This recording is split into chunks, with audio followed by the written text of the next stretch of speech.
잔가지 같이 얇고 잘 마른 나뭇가지들로 그 불쏘시개 역할을 하는 거거든요. 물론 직화구이 나름대로의 매력은 있지만 바베큐를 하게 되면 정말 10시간, 12시간 투자한 만큼의 그 오랜 정성을 통해서 나오는 맛이 희열을 넘어서 굉장히 매력적이었고요. 기본적으로 제가 그 바베큐를 하는 사람으로서 한우는 넘사벽이라고 해야 되나? 바베큐 하시는 분들 사이에서 한우로 한다라는 얘기 자체를 그렇게 많이 듣지는 못했어요. 한우 짝갈비고요.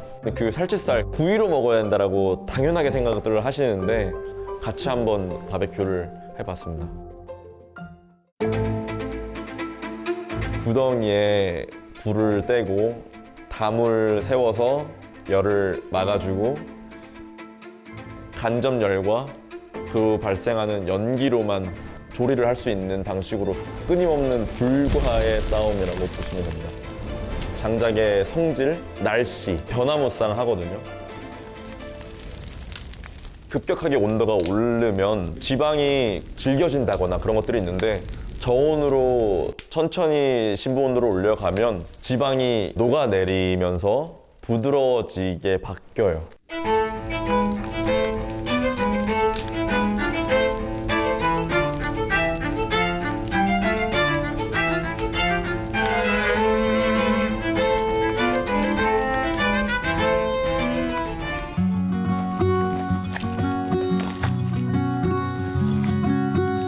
와, 굉장히 잘리는 느낌이 굉장히 부드럽고요. 칼을 그냥 대기만 해도 나갈 정도로 그 한우가 가지고 있는 그 자체의 마블링이 워낙 고르게 잘 분포되어 있고 굉장히 부드러웠습니다. 또 풍미가 최고인 것 같습니다.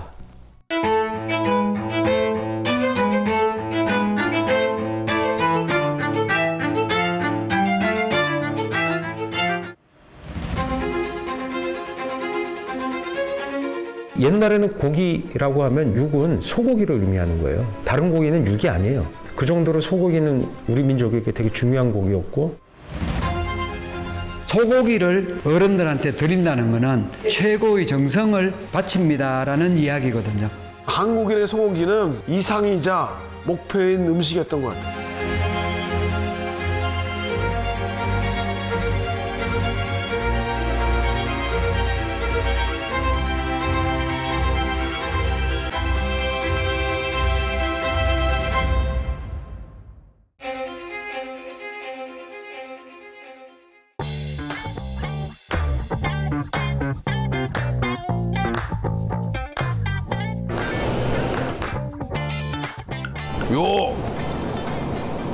야, 이거 봐.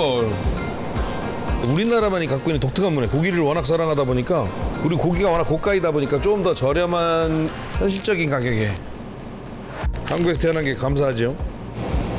이거 장난가게 온 것 같아. 여기는 이력 번호 찍으면 이 소 성장 과정 뭐 먹고 자랐고 어디서 자랐고 누가 키웠나도 다 나와요. 여기 다 있잖아요.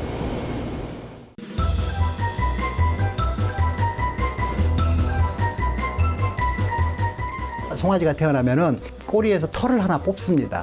그거 전부 다 모아가지고 축산물 품질 평가원에서 유전자 분석을 해놨어요. 어디서 태어났고 몇 년도에 태어났고 엄마 아빠는 누구고 언제 도축해서 뭐 모든 게 다 나올 수 있거든요. 우리나라 한우가 우수한 거의 첫 번째는 완벽한 생산 이력제를 하고 있다는 거예요. 꽃등심, 치맛살. 이거 고깃집에서 먹으면 언뜻 딱 해도 한 45만 원. 26만 3,980원입니다. 반값이다. 진짜로. 농담. 나 고깃집 사장이잖아. 고깃집에서 이렇게 먹으려면 45만 원이야 진짜로. 숯불 포함되는 가격을 내고 이렇게 먹을 수 있는. 고맙습니다. 그것도 참숯이에요? 네. 안심. 기를 게 없고 대신 지방이 없어도 안심은 무조건 연하니까 안심을 굳이 2+로 먹을 일이 뭐 있어요. 지방이 많아야 연한 고기를 2+로 먹지. 안심은 너무 바싹 구우면 퍽퍽하기 때문에 딱 색깔만 변했을 때 먹어야 제일 맛있어. 안에는 보들보들하고.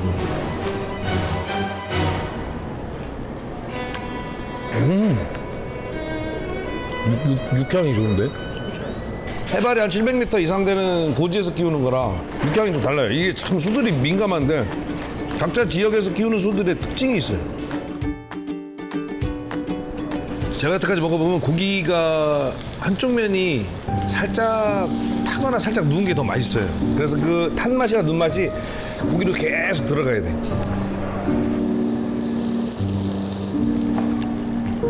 이게 더 맛있다. 고소함이 확 올라오네. 난 고기도 튀겨지듯이 구워지는 걸 좋아해. 싹 이렇게 지글지글지글 자기 기름에 이렇게 튀겨지듯이 이렇게. 아이고 이뻐라.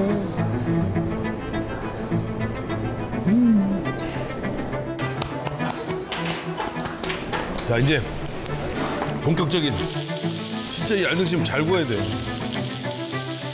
이야. 뒤집었을 때 이렇게 자글자글 거린다는 건 고기 자체에 지방이 있다는 거예요. 3등분을 해서 옆면을 구울 거예요. 지방이 많은 고기는 지방이 떨어지면서 불 붙어요. 싹 하니 뒤집어주고. 육즙 떨어지는 거 봐.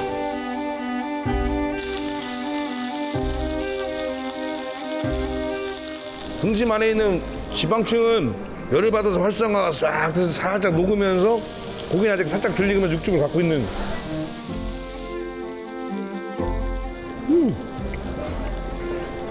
육향의 고소함하고 지방의 고소함하고 막 싸우는 거야. 한우를 먹어본 많은 외국의 셰프들이나 이런 분들이 기름이 많이 졌기 때문에 육향이 약할 거라고 생각하는데 생각보다 육향이 굉장히 강하다. 지방의 고소함과 그 특유의 한우의 그 향이 있거든. 육향이 굉장히 강해요. 그게 소고기의 매력이잖아요. 고기를 맛있게 하는 게 뭐냐? 조건이 뭐냐? 지방, 수분, 조직 3가지거든요, 그러니까. 그래서 요거를 적절하게 가지고 있는 게 뭐냐? 한우예요, 그러니까.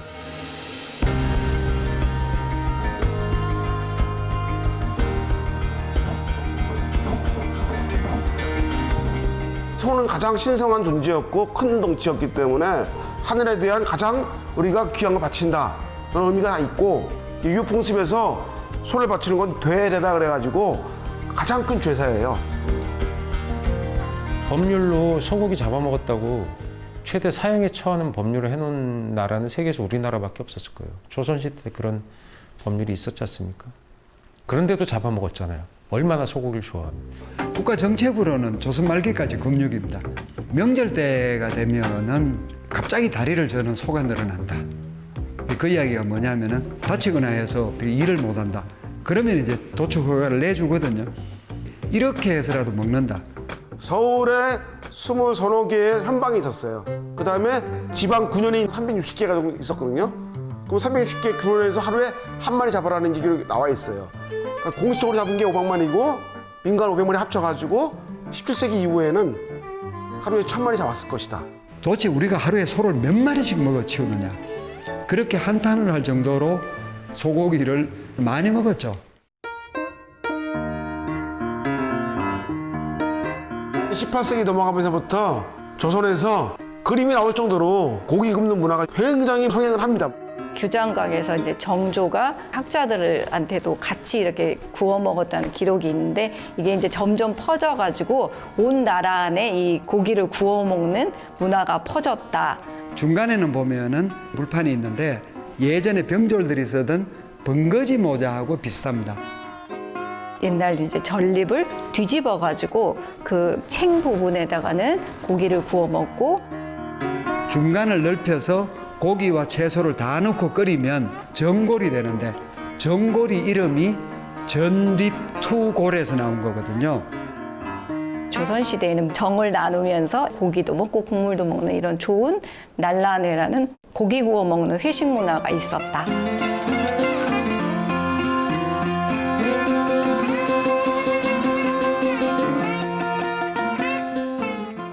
조선시대는 소고기 조리법이 아주 굉장히 다양하다는 그런 특징이 있는데요.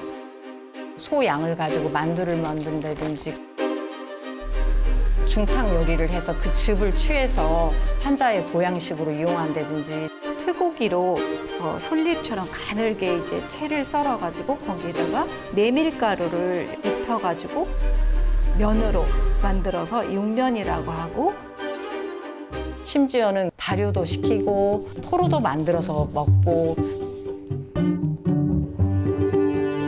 조편포를 만들 때는 이렇게 기름기 없는 부위를 선택해서 곱게 다지게 됩니다. 소금으로 간을 해서 그 참깨 꽉 채워 넣고 이제 면보를 덮어가지고 무거운 무게로 꾹 눌러주는 거예요. 딱 이제 참깨에 맞는 모양을 꺼내서 햇빛에 채반에 널어서 하루 정도 일단 말려주고요, 겉면을.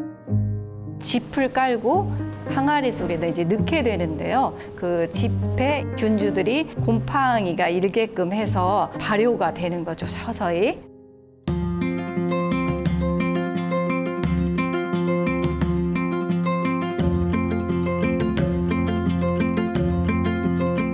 발효할 때 보니까 된장 냄새 비슷하더라고. 단백질, 치즈 같지 않아요? 풍석 서유구 선생님도 정조지 속에서 이런 말씀을 하셨어요. 고기를 저장하는 방법을 통해서 음식을 낭비하지 않고 짐승에 쓸데없이 살생을 하는 그런 걸 막음으로써 어진 마음을 실천할 수가 있다. 예뻐, 맛. 소의 여러 부위를 가지고 가장 창의적으로 요리하는 민족이 우리 민족이 아닌가 생각해요.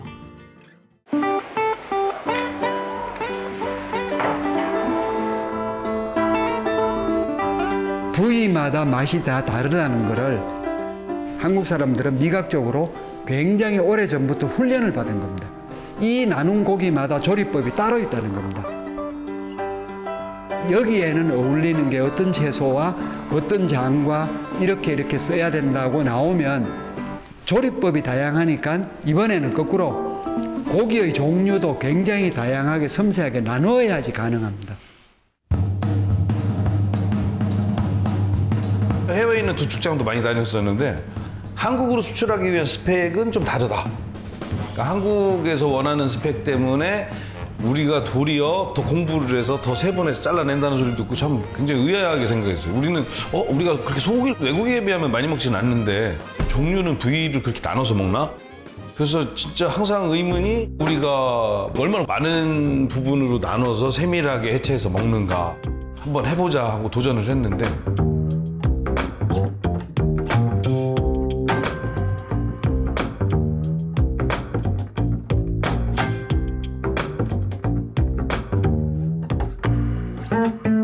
소고기 생각하면 떠오르는 나라들이 있죠. 미국, 아르헨티나, 유럽이 있는데 사실 그 나라들의 소의 부위는 30몇 가지 부위예요. 크게 일단 10가지 부위로 나뉘잖아요. 뒷다리 분리하기 시작하겠습니다.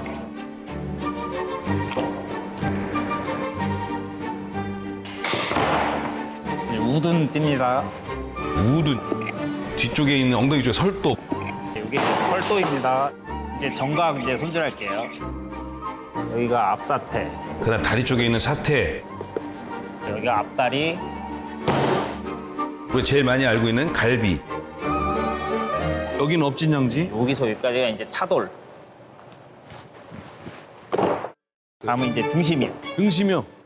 띄었을 때 덩어리가 제일 비싸게 나오는. 등심이죠. 확실히죠? 예. 등심은 그냥 되게 조심하시네요. 또 등심도 이제 칼이 어떻게 들어가냐에 따라서 키로수가 더 크게 나올 수도 있고 갈비 쪽에 붙을 아, 그래요? 갈비 쪽으로 붙으면 싸지는 건가요? 근데 갈비가 아무래도 등심보다 싸니까. 등심, 그다음 등심 끝에 있는 채끝, 안심, 그리고 목 쪽에 있는 목심. 이렇게 큰 부분들을 일단 10가지로 나뉘고. 윗등심, 아랫등심으로 나눠요, 보통. 예. 요걸 잘랐을 때 단면에 마블링이 잘 나와야지 저희는 또 팔기가 좋죠. 지금이 이때가 제일 제일 떨릴 때예요. 해보죠. 두근두근 거리는 거네.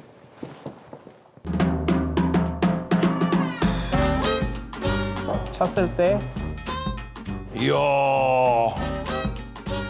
아니 저는 맛있어 보이는데? 네, 맛있습니다.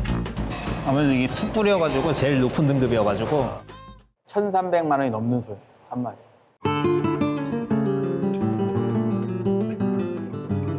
웬만한 경차값 나가니까. 차 한 대, 지금 차 한 대 갖고 분해하고 있는 거죠? 그렇죠. 네. 항상 발굴할 때는 뼈를 따라서 제가 뉴질랜드하고 호주하고 국가공 공장을 20군데 다녔거든요. 이렇게 발굴하시는 분들 없어요. 야, 이건 좀 심하다. 내가 집에서 애들 생선 발라주는 것보다 더 심하네. 기술이 좋은 정도가 아니라 이건 어마어마한 거지. 이거 전 세계에 우리처럼 이렇게 발굴하는 데 없어요. 야, 존경스럽습니다. 정말 알뜰하시네. 조금만 살밥 올라와도 이게 몇만 원이 왔다 갔다 하는 거네.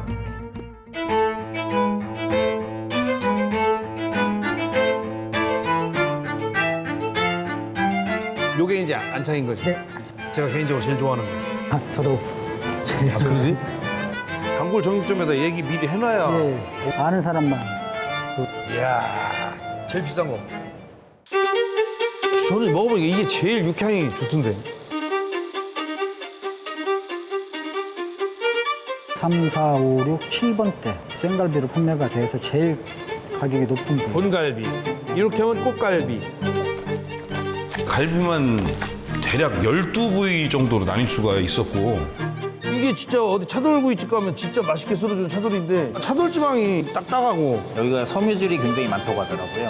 등심도 우리가 해보니까 10가지 정도로 나뉘고 살치살, 등심, 덮개살, 꽃등심, 알등심, 새우살, 멍게살. 채끝살, 채끝추리. 우리나라의 부위는 우리가 거의 해부학을 공부할 만큼 굉장히 많은 부위가 예부터 활용됐던 것 같습니다. 꼬리살, 이거 삼각살, 설깃, 도가니살입니다. 갈기살, 아롱사태고. 안심추리, 핫도그량, 안심중앙, 채살, 옥진살, 조갯살, 속치마, 그냥 알치마, 알꼬리살. 우리말 사전에 보면 굉장히 많이 있더라고 보니까 160가지 넘는 단어가 있는 것 같아요.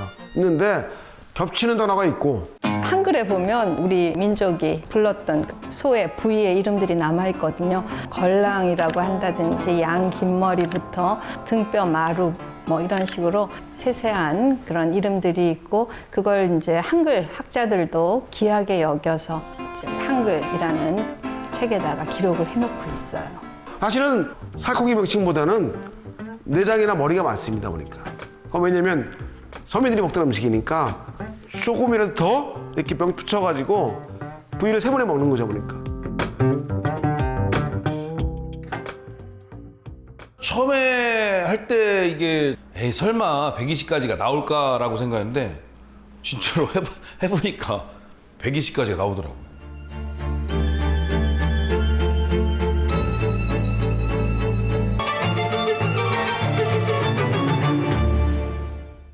미세 정형을 자꾸 들어가는 최근의 추세는 그걸 수용해 줄 수 있는 시장이 생기는 거예요.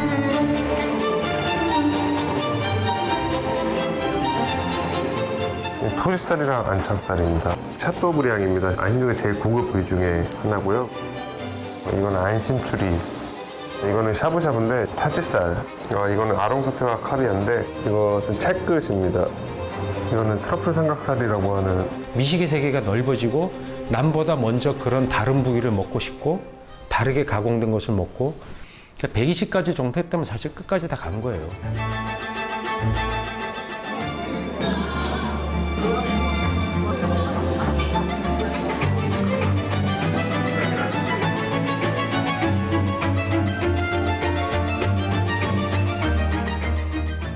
마블링 좋은 등심 이런 거는 기술적인 충격, 또 미각의 충격 이런 건데 왜 불고기가 제가 제일 좋아하는 소고기냐고 물어보면 정서의 충격이기 때문에 그런 것 같아요. 그때 어렸을 때의 기억을 소환해 주잖아요.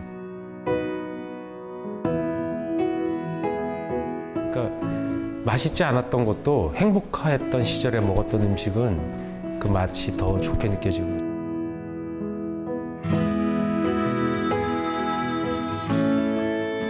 소고기는 비싼 거예요. 그러니까 소고기를 먹는 건 아주 특별한 날이었던 거죠. 불고기 먹는 날이 특별한 날이죠. 회갑잔치, 뭐 약혼식, 졸업식도 아무튼 잔치란 잔치는 다 거기서 하신 것 같아요. 지금 82년이 된 거죠. 사장님이 그 아이디어로 불판을 제작하신 거죠. 그때 당시에는 시초였죠. 서울에서 어린 시절을 보낸 분들은 요 테두리에 있는 국물 가지고 밥을 말아서 먹었던 기억이 날 겁니다. 약간 갈색, 연한 갈색의 빛이 도는 그 육수. 윤기 있는 밥이 국물이랑 싹 섞여서 입에 들어갈 때 그 안에서 이렇게 이게 무슨 맛이야? 깜짝 놀라는 맛. 그 달큰한 냄새. 그런 것만 생생히 기억이 나는 거예요. 거기다 이제 사리도 얹어서 드시고 손님들이 고기를 추가 안 하더라도 사리를 넣고 그러면 배가 많이 부르잖아요. 예전에는 진짜 있는 사람만 올 수 있는 곳이고 직원들은 못 사 먹어요. 절대로 못 사 먹지요. 아니 그러니까 서빙하는 사람들이 그 침만 꿀떡꿀떡 넘겼죠. 일단은 불고기. 뭐 불고기 먹었다 하면 다 알아주죠. 불고기 하면 알아주는 시대죠. 시내인가 보죠? 네, 근데 이곳 거리는요, 그 한 집 건너서 불고기집 간판이 있을 정도로 식당이 참 많았습니다. 그때는 요 길 옆이 전부 다 불고기집이었어요. 예, 조그만한데도 불고기 맛, 전부 다 불고기집. 짝짝짝짝 붙어가 불고기집이 있었어요.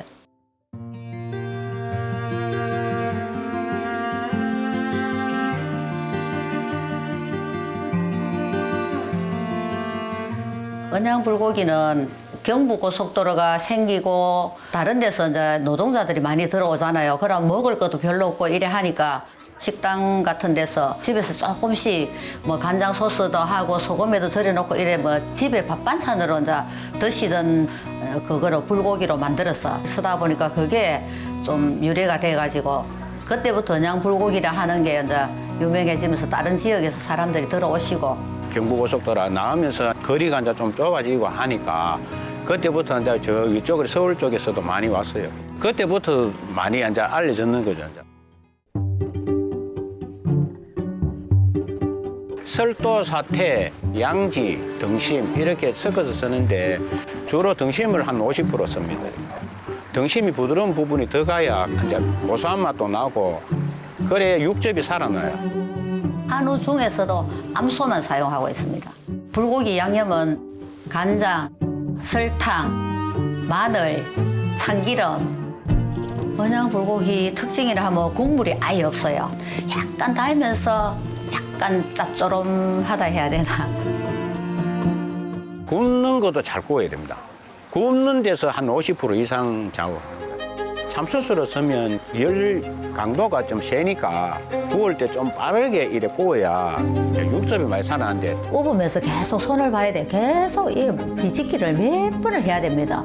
집게로 가지고 계속 고기를 이렇게 열어줘야 돼요. 이제 한쪽에만 놔두면 한쪽 기름만 너무 빠져버리면 너무 밑으로 떨어져 버리면 또 안 되니까 계속 뒤집어서 굽는 데서 연기가 올라오잖아요. 고기에서 떨어지는 그 기름에 의해서 약간의 연기가 올라오면 그 연기가 이제 고기에 배이는 거죠.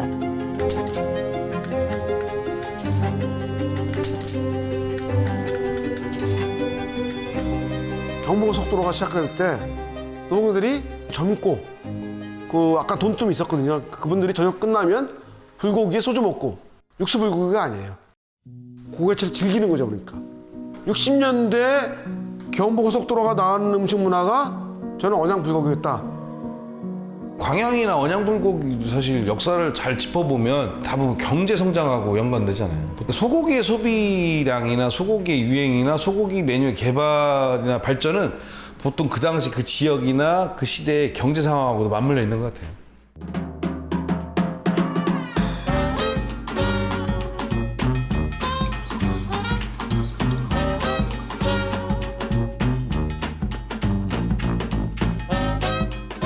언제부터 요거 그 소스가 해? 요거 나 시집 오기 전에 해놨어. 18년부터 넘었었고요. 철사 같으면 녹내도 굴이 안 녹게 안 녹아. 요 테두리도 굴이, 요것도 굴이, 요것도 굴이 다 굴이에요. 일본 사람들이 광산을 하고 갔기 때문에 전선이 많이 광산에 들어져 있어. 고기 구워 먹는 그 석쇠, 그걸 이제 그 전선, 그놈을 떼다가 다 가정에서 만든 거예요. 강산에 이제 엘리베이터 그 케이블 선을 잘라서 이제 구리가 그 속에 들어있는 걸 그럼 뜯었다가 이제 그 만드는 게 나가다 한 20살 넘어서 만들었지 그러니까. 이 광산촌인데 한국서에서 금이 3번째로 많이 나왔습니다. 종업원이 1000명 정도 됐어요. 그 후에 폐강을 해버리고 강맥이 없어져 버려서 작업을 못해요. 이거 옛날에 카바트 해갖고 항내 들어갈 때 불 쓰는 거 이거 그리고 사람이 안 보이지. 그 문제가 많이 나거든. 강산에 다닌 사람이 옛날부터 고기를 좋아해. 돼지고기 같은 거, 뭐 소고기 같은 걸 먹으면 가리가 시체 내려가 버린대. 그래서 먹기는 한 이틀 만에 한 마리씩은 먹었어요. 유독 여기는 광산을 하시면서 서로가 협동심을 유발되고 서로가 또 챙겨주고 그래서 이렇게 지금도 마찬가지지만 모여서 고기 구워 먹고 잔치도 많이 하고 일상생활이 될 수가 있었죠. 불고기 양념. 이 광양에는 이렇게 만들어요. 사과, 배, 파, 마늘, 매실액기스, 키. 숯불에다 하는 거는 건더기가 있으면 타 막 지저분하고 싹 갈아가지고 국물만 간장 양념해서 이러니라 급해 죽겠는데 뭐 언제 하루 전에 재놓고 그래요. 그냥 그래가지고 한 30분 어떻게 재놓고 어쩌다 보면 그냥 먹잖아요. 그래도 다 있어요. 맛있겠다. 진짜 맛있겠네. 고기가 맛있게 보여가지고 양념이 맛있어갖고 고기가 맛있겠네. 옛날에 소 한 마리 잡으면 막 놀아서 먹었잖아. 옛날에는 소도 잡아먹고 막 이 동네 많이 키운 게 적생을 이렇게 해라. 여기서 자꾸 쭉 내려놓고 양쪽에 앉아갖고 막 먹어. 이 사람도 한 점, 저 사람도 한 점 이런 게 맛있어. 사람이 많은 게 맛있어. 적으면 맛이 없어.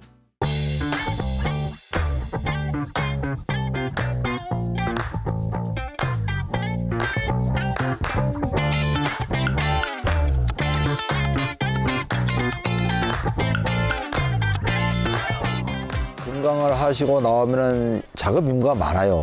20-30명씩 거기서 이제 나무를 구해다가 또 불을 만들어 놔요. 드럼통에다가.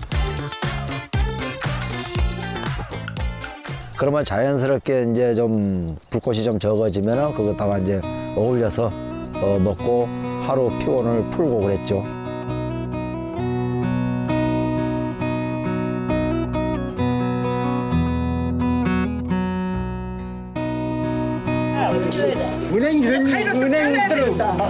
은행 먹어봐. 나가야 돼.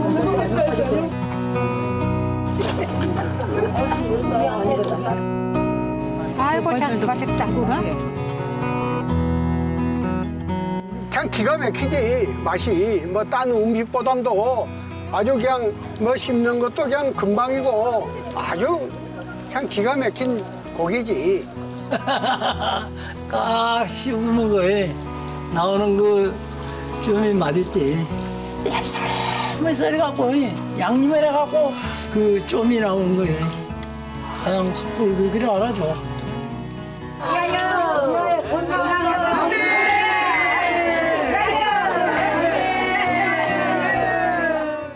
뭐 광양불고기, 언양불고기 뭐 이런 분류들이 일어나는 건 고기 먹는 문화가 벌써 퍼져나갔을 때 그런 분류가 본격화되는 거죠. 그게 중앙으로도 진출합니다. 수도권 진출해서 외식 시대를 끌어가는 힘이 되는 거죠.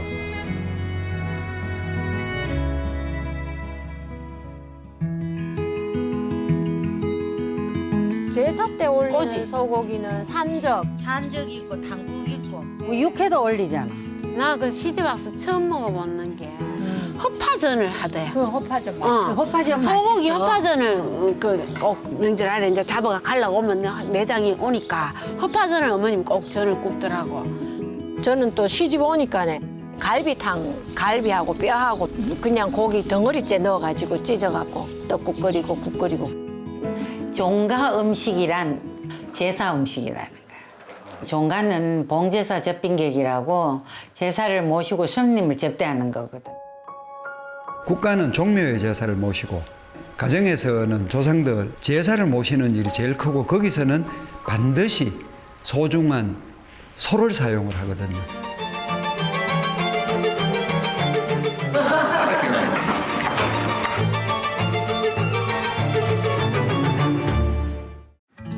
갈비찜 맛있겠다. 기대돼. 자, 올라오셨어. 감 따러 가요. 조금 있기는 있지 싶어. 아, 대추야. 그 있네. 대추 있다. 와! 진짜 맛있어. 대추 들어가면은 음식이 무게가 있어지잖아요. 그죠? 풍미가 있어지. 향도 깊은 향이 나고. 아이야. 뒤로 저쪽이 제일 낮은데. 자기 뒤로 돌아. 뒤로 돌아.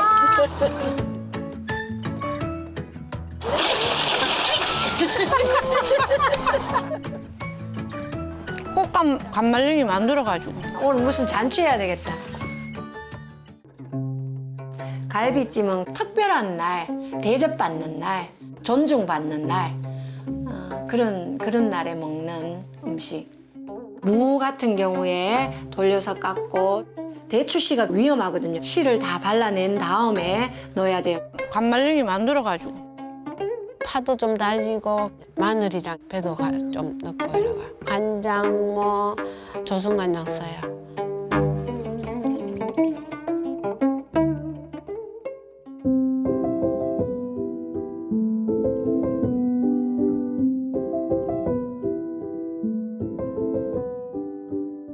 우리 집은 조선시대에 생겼는데 한 400년 계속 와공이 계속 불 떼고 살았지.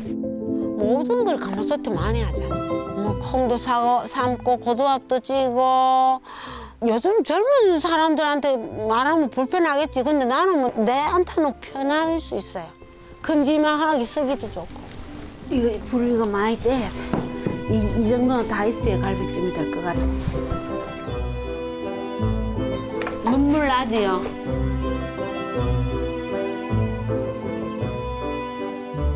가마솥은 기류 현상으로 해갖고 재료의 수분이 떨어지고 하니까 내용물이 줄지 않는다고요. 허실이 없으니까 맛있는 것 같아요. 두껍고 무게가 있으니까 압력에 의해서 그 깊은 맛이 안 나올까?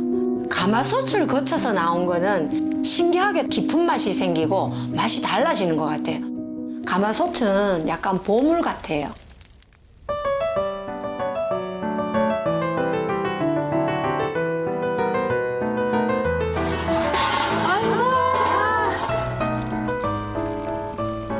맛있겠다. 진짜 맛있겠다. 아, 색깔 이쁘다. 엄청 먹음직스러워 보이네요, 종무님. 이 물기가 다 무에서 나오는 거예요. 그이가 무에서 나오지.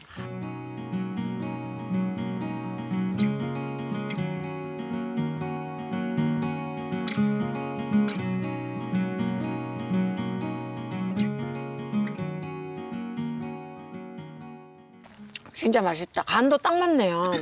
우리 저수간장 제법 들어갔다. 오늘 섰지 그래도. 진짜 땀이 폭 들었네. 갈비는 뜯는 맛이죠. 근데 맛있어요. 아무래도 소는 그때나 지금이나 비싸니까. 덩치가 크니까 큰 일에 좋은 일에 귀한 손님 최고의 대접을 한다는 뜻이지 싶어요. 60년대 최고의 선물이 뭐였냐? 갈비 한 짝이었어요, 한 짝. 엄청난 거죠. 그 가격이 지금도 어마어마한데 한우갈비를 선물 받으면 내가 사회적으로 좀 성공했구나. 아니면 그런 위치에 있구나 느끼지. 6, 70년대 뇌물로 쓰이는 게 소갈비짝이었죠. 얼마나 웃겨요, 어떻게 보면. 그건 60년대 신문에도 이미 등장합니다. 갈비짝이 뇌물로 사용되거나 선물로 사용되면서 갈비짝이 품귀 현상을 빚고 있다.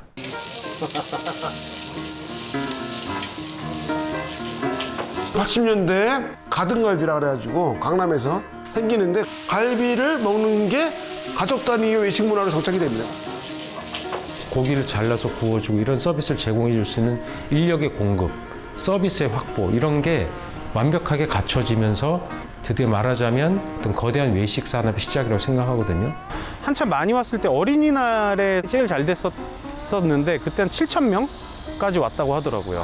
정원을 꾸며놓고 폭포가 있고 연못이 있고 이게 어떻게 보면 한참 유행하던 패밀리 레스토랑의 잘된 모습이 아닐까.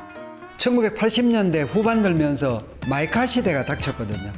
그 사람들이 바깥쪽에 나가는 거에 대해서 부담을 안 가집니다.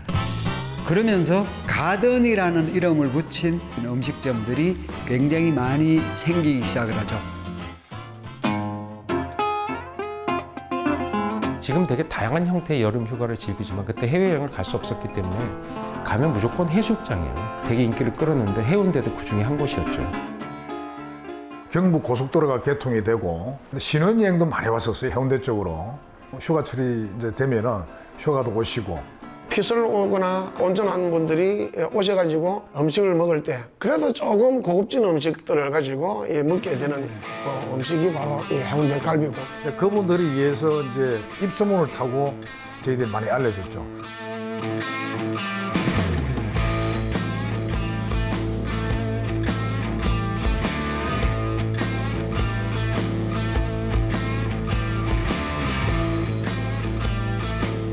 지금이 아니지만 한때 70년대 중반에 소고기 소비가 서울보다 부산이 더 많았다는 게 그거 깜짝 놀라죠. 사실 모든 게 다 얘기하면 중심이 서울일 것 같은데 이 집은 딱 보면 양념을 철저하게 많이 사용 안 하는 집이죠. 어떤 집들은 보면 오랫동안 재워놔서 탁하게 나오기도 하는데 근데 여기는 색깔이 좋네. 갈비를 포를 떠갖고 이렇게 칼집이 들어간 거거든요. 이렇게 한쪽 면으로 주고 뒤집어서 또 반대로 주면 이렇게 그물처럼 장인의 손길이 느껴지죠.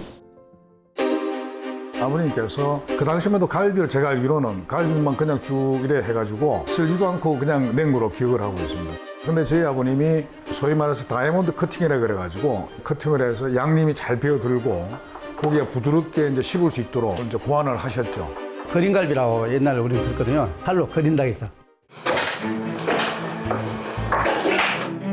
갈비를 해가지고 10십자로 45도 각도로 썰어가지고 뒤집어서 썰면은 다이아몬드가 나옵니다. 햇빛이 보여야 된다. 이렇게 벌렸을 때. 그게 이제 안 떨어지고 써는 게 기술이죠. 통갈비를 우리가 작업량이 많이 할 때는 하루에 한 20자, 평균적으로는 15짝을 하고 있습니다. 양념은 옛날 그대로 그 비법대로 48시간 정도 숙성을 시켜가지고 손님한테 전달이 됩니다.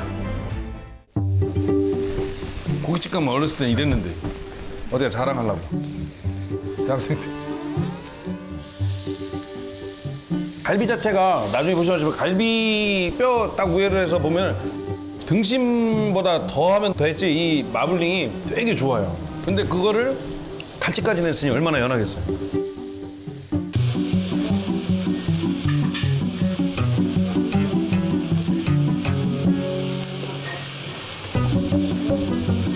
자, 살짝 익혀서.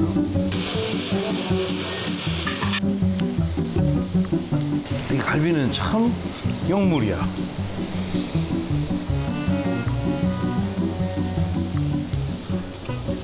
사람이 간사한 게 생고기 먹을 때는 생고기가 더 맛있는데 근데 갈비 먹을 땐 갈비가 더 맛있는 것 같아요.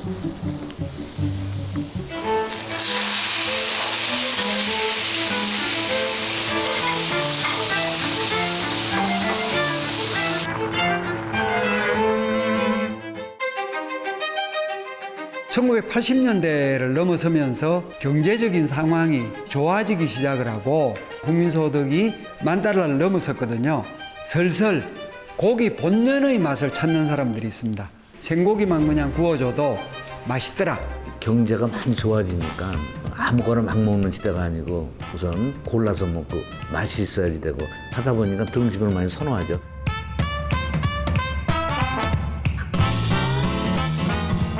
풀을 키우는 축산업자나 이런 분들이 질 좋은 고기를 만들어내잖아요. 그래가지고 고기가 참 맛있어요, 우리나라. 아마 타임머신 타고 가서 아니 30년 전, 40년 전 소고기랑 지금 소고기랑 비교하면 말도 안 된다고 할 거네, 맛이. 소고기 하면 일단 질겨라는 기본이 있었어요. 소고기를 다루는 모든 분들의 숙제는 맛있는 양념이 아니라 어떻게 연하게 만들 수 있나. 우리나라 사람들은 고기 맛을 표현할 때 쓰는 말이 뭐냐면 야 그거 연하고 맛있어 그래요. 특히 어른들이. 그러니까 마블링이 세지고 우리가 소고기의 사육 방식이 연안 쪽으로 자꾸 개량된 것은 결국 우리의 기호와 연관이 있는 거죠. 더 연하게라는 세계적인 추세에 우리도 같이 동참을 하게 된 거죠. 1990년대 우루과이 라운드가 되면서 수입력이 들어오게 수입 자유화가 된다고 생각하면서 이제 한우를 지키자 그런 이야기가 많았어요. 외국에서 소 한 마리 생산하는 생산비가 우리나라에 비해서 3분의 1밖에 안 됩니다. 그러니까 고기로 만들어 놓으면 거의 반 가격이거든요. 똑같이 키워도 반 가격인데 어떻게 경쟁을 합니까? 그래서 30년 전에 선택했던 방법이 품질로 더 맛있는 고기를 만들자. 그래서 우리는 더 맛있으니까 더 비싸다. 이 전략이거든요. 그 전략이 지금 먹혔어요. 마블링 중심의 등급제로 가자. 그러니까 처음부터 툭불이 있었던 게 아니라 아마 2005년인가에 툭불이 생겼을 거예요. 그냥 1등급만 있다가 원뿔 툭불이 계속 이제 품질이 좋아지니까. 지금 우리는 꽃등심을 어디나 가면 만날 수 있지만 그 당시에 꽃등심, 툭불 등심은 참 귀한 거였는데 그거를 불과 10년 만에 만들어낸 거죠. 1 플러스 삼겹살 주세요. 이렇게 얘기하시는 분들은 거의 없습니다. 쇠고기는 등급에 대한 인식이 소비자들이 매우 높습니다. 경매가 시작이 되면 한 마리 경매하는데 한 14초, 1시간에 300두. 작년 같은 경우에 한 마리 가격이 6,200만 원 정도 나온 적이 있었고요. 보기 좋은 떡이 맛도 있다고 이렇게 하지 않습니까? 고기가 보면은 빛이 납니다.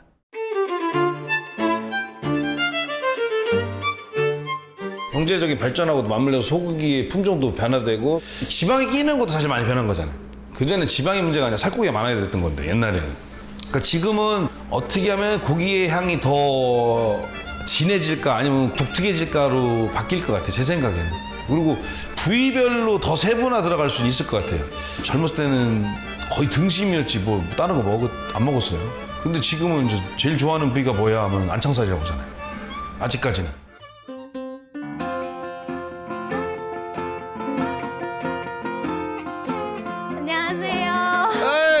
파브리, 아유 안녕하세요. 어서 오세요. 오늘은 한우를 세세한 부위. 나도 처음 구워 먹는 부위도 있어요. 자, 그럼 이제 한우 미식회를 시작하는데 처음 시작할 거는 고기를 손질하신 사장님이 1등으로 꼽았던 딱 한 부위만 골라서 드신다 그러면 어디 드신대요? 저는 등심 추리.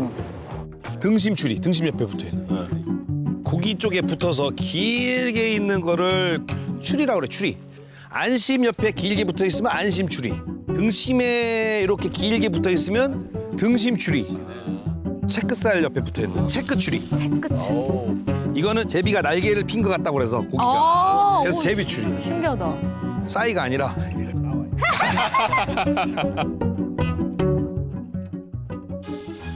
신선한 고기가 이렇게 빨갈 때는 육향이 굉장히 풍부하지, 향이. 안심 추리도 이것도 약간 육향이 진하죠? 등심 추리. 등심 추리는 등심이랑 비교할 때는 이게 뭐야? 어디 정말 뭐 이렇게 마블링도 없고 이래 그랬잖아요. 그런데 먹었을 때 그 느낌은 오. 어때요? 달라요? 쫄깃쫄깃해요. 지방, 육즙, 그 씹는 맛 다 있어요. 자, 이번에는 스페셜. 한우 마블링 진짜 좋아요. 이게 힌트 뭐같이 생겼어요? 그 뼈 있는 거. 어디로 봐서 슈림프지? 슈림프. 요 새우살을 분리해내고 난 게 요게 진짜 알등심. 알등심. 이게 새우살이에요. 이렇게 새우 대가리 이렇게 새우가 꺾였다고 그래서. 아, 슈림프. 슈림프 헤드? 우와! 진짜 맛있겠다. 와, 엄청 고소한 향이.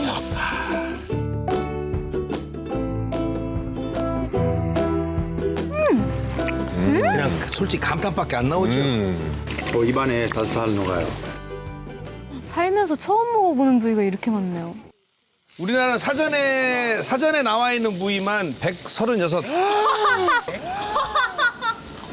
진짜? 사전에 나와 있는 게. 그러니까 우리는 그만큼 세세하게 나눠서 먹어요. 이렇게 자르면 진짜 헷갈릴 거야. 자, 마블링. 기가 막히죠?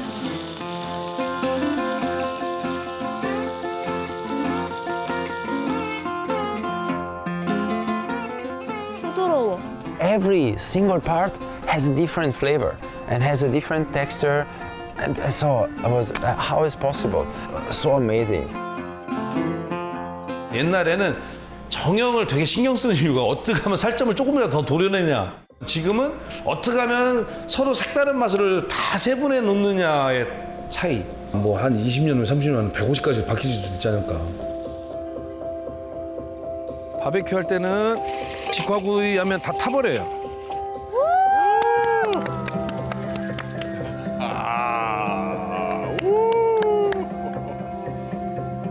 등심 중에 살치살 들어봐. 살치살 되게 마블링이 좋잖아요. 살치살이랑 붙어있는 부위예요 여기가.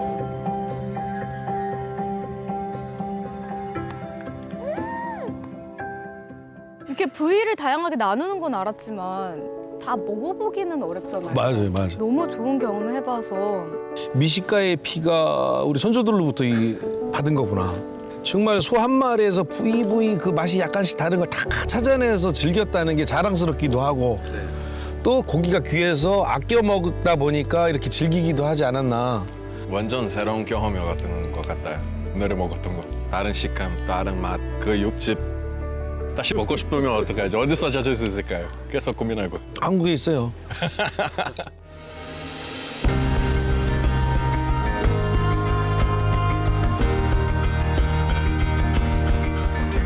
소고기 하면 떠오르는 게 누구든 그렇잖아요. 가족이든 친구든 소고기 먹을까? 이러면 입꼬리 올라가잖아요. 다. 뭔 일 있어? 딱. 한국 사람한테 소고기는 기쁨, 행복, 축제 다 좋은 단어들이 연상되는 것 같아요.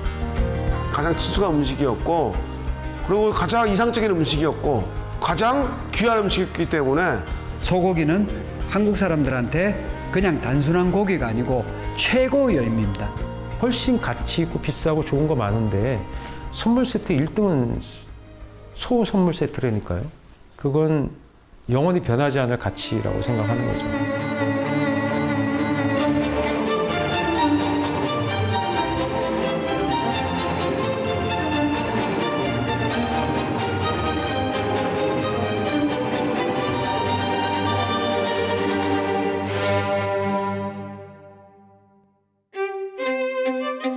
소고기를 우리 선조분들은 많이 아꼈던 것 같아요. 뼈에서 나는 국물까지도 소홀히 안 했다. 골수까지 빼서 다 먹었던 거죠. 한우는 진짜 풍성해 보니까 새로운 미각이 발견이 됩니다. 사자 같은 경우에도 내장만 먹고 물렀습니다. 맛을 즐기려고 하는 게 사실 즐긴다는 게 뭐냐면 아까우니까 좋게 보면 우리는 참 과학적으로 음식을 드신 거고 우리나라 선조분들이 입맛이 까다로운 거예요. When you're feeling low and thinking, where am I gonna go from here? And you look around, you're singing.